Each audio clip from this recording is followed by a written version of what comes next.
আসসালামু আলাইকুম রহমতুল্লাহ। আপনি যখন আপনার অবস্থান থেকে আল্লাহর নিয়ামতের কৃতজ্ঞতা প্রকাশ করবেন, তখন আল্লাহ খুশি হয়ে আপনাকে আরো নিয়ামত বাড়িয়ে দিবেন। কিন্তু আপনি যদি অকৃতজ্ঞতা প্রকাশ করেন, শুকরিয়া যদি না আদায় করেন, তাহলে আল্লাহ তাআলার আযাব গজবের মধ্যে আপনাকে পড়তে হবে।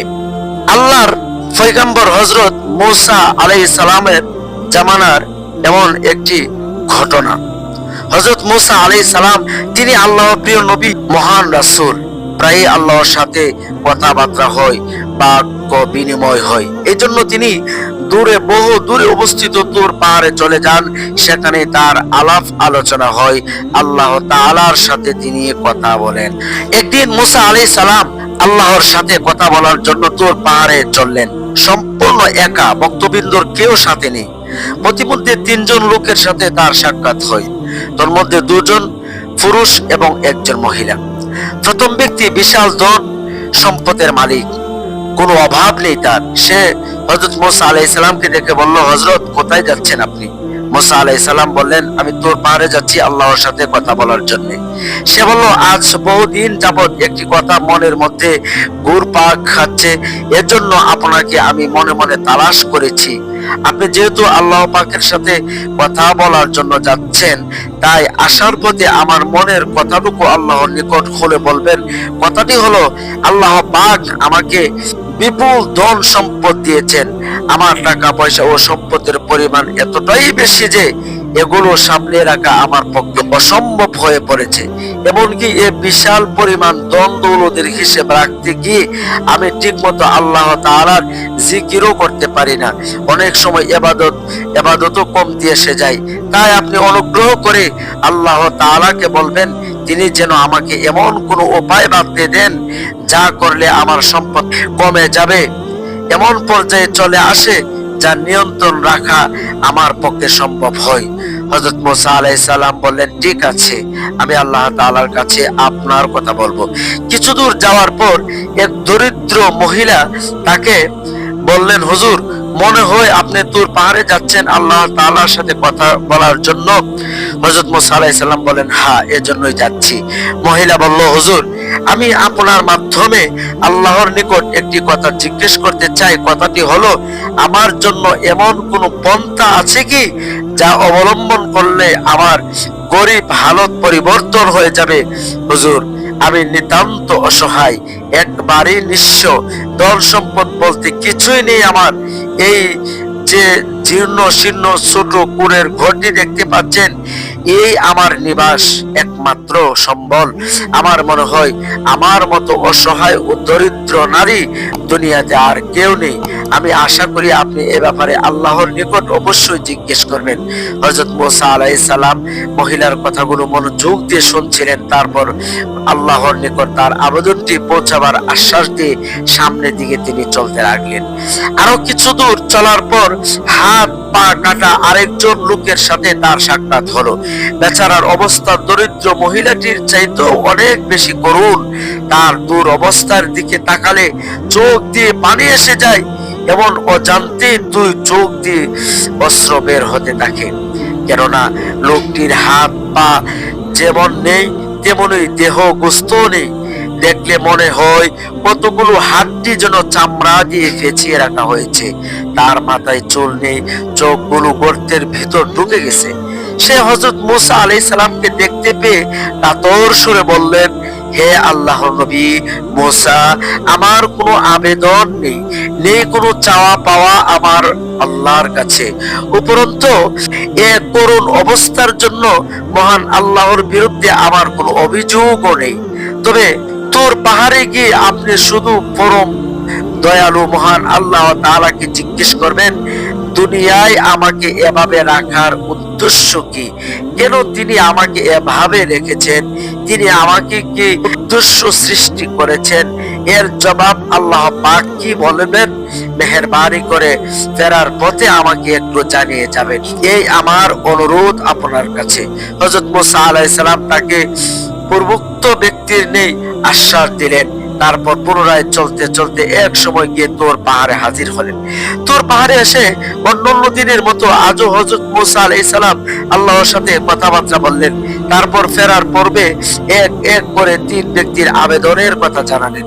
আল্লাহ পাক ধনী ব্যক্তির আবেদনের পরিপ্রেক্ষিতে বললেন, তুমি লোকটাকে বলে দিও তিনি যে শুকর আদায় করে সে শুকর থেকে দূরে সরে থাকতো, না শুকরি করে অকৃতজ্ঞতা যেন হয়, তাতে তার ধন সম্পদ কমে যাবে।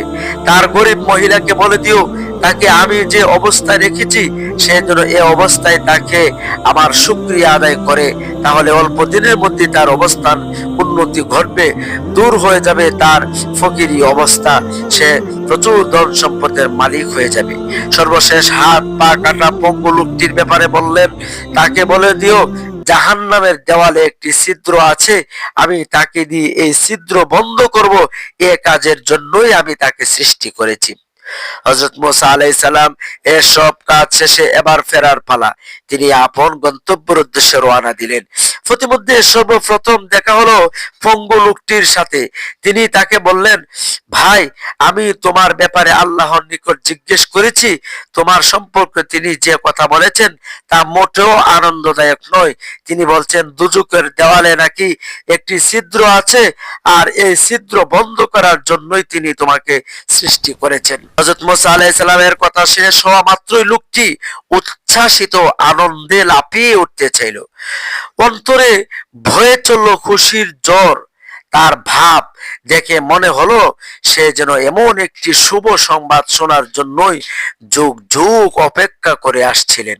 সে দু ফোঁটা আনন্দ অশ্রু চোখ টিপে ফেলে দিয়ে বলল, আলহামদুলিল্লাহ, আমি আজ পরম ভাবে খুশি হয়েছি যে আল্লাহ তাআলা আমাকে অনর্থক সৃষ্টি করেননি, আমাকেও তিনি একটি কাজের ব্যবহার করাবেন। আমার জন্য এর চেয়ে খুশির কথা আর কি হতে পারে।